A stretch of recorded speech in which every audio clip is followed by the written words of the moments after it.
2 years after an inmate died, her family still asks why. Still got to be her voice. She can't speak for herself.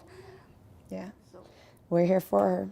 Time for a mother and sister hasn't made their search for answers go away. Actually, we really don't have any answers. What they do have about Lisa Martinez makes them ask even more questions. Martinez was found unresponsive in jail. Medics transported her to the hospital. An autopsy by the Weld County coroner noted a history of anxiety, diabetes, and chronic pain.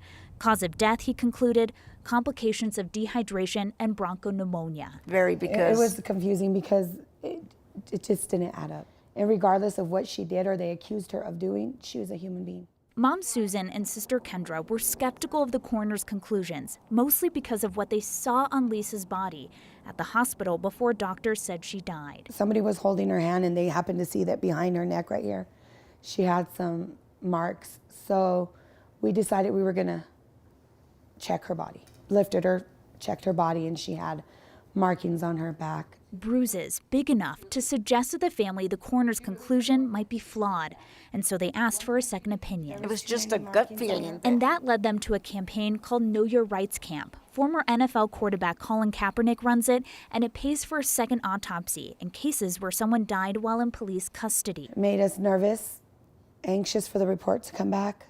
Like I said, when the second report came back, I didn't really want too much detail. 8 days after the autopsy in Weld County, the Nebraska Institute of Forensic Sciences performed a second one. This time, cause of death, asphyxia by manual strangulation. Manner of death, homicide. Hard. Very emotional. Knowing that, not knowing what really happened. 2 autopsies with 2 very different conclusions, and the latter brought more questions, fewer answers. We just want to know what happened. We want justice for her. To me, it looks like somebody needs to go to jail for what they did. I believe she was murdered in there.